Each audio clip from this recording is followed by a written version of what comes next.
നമസ്കാരം. രാജ്യത്തിൻ്റെ ജനാധിപത്യം അട്ടിമറിക്കപ്പെട്ടിരിക്കുന്നു, ഇലക്ഷൻ മോഷ്ടിക്കപ്പെട്ടിരിക്കുന്നു എന്ന രീതിയിലുള്ള വാർത്തകൾ പുറത്തു വരുമ്പോഴത്തേക്ക് ഇതൊന്നും ശ്രദ്ധിക്കാതെ ഇതൊന്നും നമ്മുടെ വിഷയമല്ല എന്ന് കരുതി സ്വന്തം കാര്യത്തിൽ വ്യാപൃതരായിരിക്കുന്ന വലിയ വിഭാഗം ആൾക്കാരുണ്ട്. അവർ പറയുന്നത് നമ്മൾ ജോലി ചെയ്താൽ നമുക്ക് ജീവിക്കാം, നമ്മൾ എന്തിൻ്റെ രാഷ്ട്രീയത്തിൽ ഇടപെടണം എന്നാണ് ഇവരുടെ പൊതുവായിട്ടുള്ളൊരു സ്ലോഗൻ. പൊതു ഐഡൻറ്റിറ്റി അത് തന്നെയാണ്. നമ്മൾ എവിടെയും ഇവരെ കാണാം, ഈ കൂട്ടരെ നമുക്ക് എവിടെയും കാണാൻ പറ്റും. എനിക്ക് അത്തരക്കാരോടാണ് പറയാനുള്ളത്, നിങ്ങൾ ജോലി ചെയ്താൽ നിങ്ങൾ സമ്പാദിക്കുന്ന പണം കൊണ്ട് നിങ്ങൾക്ക് ജീവിക്കാൻ പറ്റാത്ത സാഹചര്യം ഉണ്ടാകും. ലോകത്തെവിടെയും അത് സംഭവിക്കാം. അത് സംഭവിക്കാതിരിക്കണമെങ്കിൽ നിങ്ങൾ രാഷ്ട്രീയത്തിൽ ഇടപെടണം. അത് നിങ്ങൾ എല്ലാ ദിവസവും പോയി രാഷ്ട്രീയ പ്രവർത്തനം നടത്തണമെന്നല്ല പറയുന്നത്.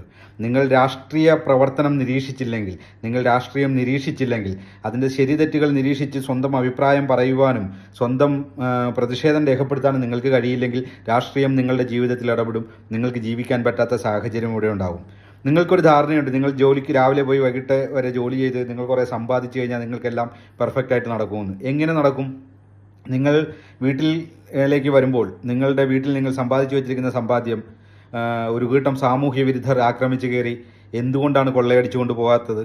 അതിവിടെ രാഷ്ട്രീയമുള്ളതുകൊണ്ടും ഭരണകൂടമുള്ളതുകൊണ്ടുമാണ്. നിങ്ങൾ ആശുപത്രിയിലേക്ക് ചെല്ലുമ്പോൾ നിങ്ങൾക്ക് ചികിത്സ ലഭിക്കുന്നത് എന്തുകൊണ്ടാണ്? അതിവിടെ രാഷ്ട്രീയമുള്ളതുകൊണ്ടും ഭരണകൂടമുള്ളതും കൊണ്ടാണ്. നിങ്ങൾ വിദ്യാഭ്യാസത്തിനായിട്ട് ചെല്ലുമ്പോൾ, നിങ്ങൾ യാത്രാ സൗകര്യങ്ങൾക്ക് വേണ്ടി ചെല്ലുമ്പോൾ, നിങ്ങളുടെ ദൈനംദിന ജീവിതത്തിൽ എന്തിലൊക്കെ ഇടപെടുന്നോ അതൊക്കെ നിങ്ങൾക്ക് ലഭിക്കുന്നത് നിങ്ങളുടെ കയ്യിലിരിക്കുന്ന പണം കൊണ്ടോ നിങ്ങൾക്ക് കിട്ടിയ ജോലി കൊണ്ടോ അല്ല. നിങ്ങൾക്ക് ജോലി ചെയ്യുവാനും നിങ്ങൾക്ക് സമ്പാദിക്കുവാനുമുള്ള ഒരു സാഹചര്യം ഈ ഇന്ത്യ മഹാരാജ്യത്ത് മുൻ ഭരണാധികാരികൾ ഉണ്ടാക്കി വെച്ചിരിക്കുന്നത് കൊണ്ടാണ് നിങ്ങൾക്ക് ജീവിക്കാൻ പറ്റുന്നത്, നല്ല ജീവിത സാഹചര്യങ്ങൾ ഉണ്ടാക്കാൻ കഴിയുന്നത്. അത് നാളെ ഇല്ലാതായാൽ എന്ത് ചെയ്യും? നാളെ നമ്മുടെ കുട്ടികൾ, നമ്മുടെ വരും തലമുറകൾക്ക് അത്തരം സാഹചര്യം ഇല്ലാതായാൽ എന്ത് സംഭവിക്കും? അങ്ങനെ ഉണ്ടാകാതിരിക്കണമെങ്കിൽ നിങ്ങൾ രാഷ്ട്രീയത്തിൽ ഇടപെടേണ്ടിയിരിക്കുന്നു. നിങ്ങൾ രാഷ്ട്രീയത്തിൽ ഇടപെടുക എന്ന് പറഞ്ഞാൽ എല്ലാ ദിവസവും പ്രതിഷേധത്തിന് പോകണമെന്നല്ല പറയുന്നത്. ഈ രാജ്യത്തിൻ്റെ ജനാധിപത്യം അട്ടിമറിക്കപ്പെട്ടിരിക്കുന്നു, ഈ രാജ്യത്തിൻ്റെ ജനവിധി അട്ടിമറിക്കപ്പെട്ടിരിക്കുന്നു, ഈ രാജ്യത്തിൻ്റെ തിരഞ്ഞെടുപ്പ് അട്ടിമറിക്കപ്പെട്ടിരിക്കുന്നു. അത് നിങ്ങളെ ബാധിക്കുന്നില്ലേ? നിങ്ങൾ ചെവിയിൽ ഈ പറയുന്ന പോലെ ഇതുപോലെ ഹെഡ്ഫോണും വെച്ച് നിങ്ങളുടെ സിനിമ കാണുന്നു, നിങ്ങൾ മ്യൂസിക് കാണുന്നു, നിങ്ങളുടെ വിനോദങ്ങളിൽ ഏർപ്പെടുന്നു, നിങ്ങൾ സുഹൃത്തുക്കളോട് ചിറ്റ്ചാറ്റ് ചെയ്ത് നടക്കുന്നു. ഇതൊക്കെ നിങ്ങളുടെ ലോകമായിട്ട് നിങ്ങൾ മാറി, നിങ്ങൾ അതിൽ മുഴുകിയിരിക്കുകയാണ്. പക്ഷേ നിങ്ങൾ അറിയുന്നില്ല, നിങ്ങൾ പോലും അറിയാതെ നിങ്ങൾ ഈ രാജ്യത്തിൻ്റെ കടയ്ക്കൽ, ജനാധിപത്യത്തിൻ്റെ കടയ്ക്കൽ കത്തിവെക്കുകയാണ്.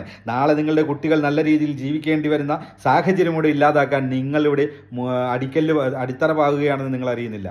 നിങ്ങൾ ഇടപെടേണ്ട സാഹചര്യം വന്നിരിക്കുന്നു. ഇവിടെ രാഹുൽ ഗാന്ധി, അയാളുടെ രാഷ്ട്രീയം ചിലപ്പോൾ നിങ്ങൾക്ക് ഇഷ്ടപ്പെടില്ലായിരിക്കാം, നിങ്ങളുടെ എതിർ പാർട്ടി ആയിരിക്കാം. പക്ഷേ അയാൾ മുന്നോട്ട് വെച്ചത് ഏതെങ്കിലും രാഷ്ട്രീയ പാർട്ടിക്ക് വേണ്ടിയിട്ടുള്ള തത്വമൊന്നുമല്ല മുന്നോട്ട് വെച്ചത്. അയാൾ മുന്നോട്ട് വെച്ചത് ഇന്ത്യയുടെ ജനാധിപത്യം അട്ടിമറിക്കപ്പെട്ടിരിക്കുന്നു, ഇന്ത്യയുടെ തെരഞ്ഞെടുപ്പ് അട്ടിമറിക്കപ്പെട്ടിരിക്കുന്നു എന്ന തെളിവുകൾ സഹിതം നിങ്ങളുടെ മുന്നിലേക്ക് വെച്ചിരിക്കുന്നു. ഒരു മണ്ഡലത്തിൽ മാത്രം 1 ലക്ഷം വ്യാജ വോട്ടർ വെച്ചിട്ട് ജനവിധി നടക്കുമ്പോഴത്തേക്ക് എങ്ങനെയാണ് നിങ്ങളുടെ ജനവിധി ഇന്ത്യൻ പാർലമെന്റിലേക്ക് എത്തുന്നത്?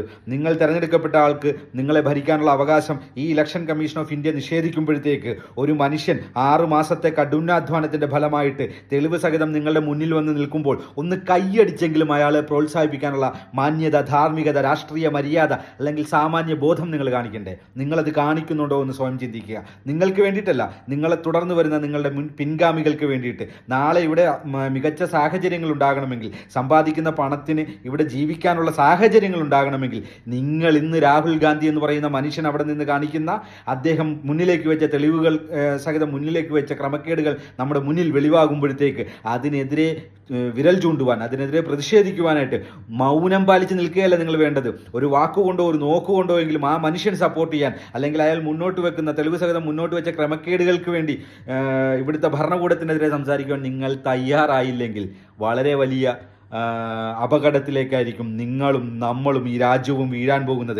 ഒരുപാട് മഹാരഥന്മാർ, ഇന്നലെയും പറഞ്ഞു, ഒരുപാട് മഹാരഥന്മാർ ചോര ചിന്തി നമുക്ക് നേടിത്തന്ന സ്വാതന്ത്ര്യമാണ് ഒരു കൂട്ടം അധികാരമോഹികളുടെ, ഒരു കൂട്ടം സ്വാർത്ഥ താല്പര്യക്കാരുടെ, ഒരു കൂട്ടം ഫാസിസ്റ്റുകളുടെ മുന്നിൽ അടിയറ വയ്ക്കാനുള്ളതല്ല ആ സ്വാതന്ത്ര്യവും ഈ രാജ്യവും ഈ രാജ്യത്തിൻ്റെ ചരിത്രവും പാരമ്പര്യവും. ഒന്നിച്ചു നിന്ന് പൊരുതിയാൽ ഈ രാജ്യം ഇതേപോലെ തന്നെ ഇവിടെ ഉണ്ടാകും. സമാധാനത്തോടുകൂടിയും സന്തോഷത്തോടുകൂടിയും നമുക്കും ജീവിക്കാം, നമ്മുടെ വരും തലമുറകൾക്കും ജീവിക്കാം. അപ്പോഴെങ്ങനെയാ? ഒന്നിച്ചു നിന്ന് പൊരുതുകയാണോ അതോ ചിതറി നിന്ന് കീഴടങ്ങാൻ പോകുന്നോ?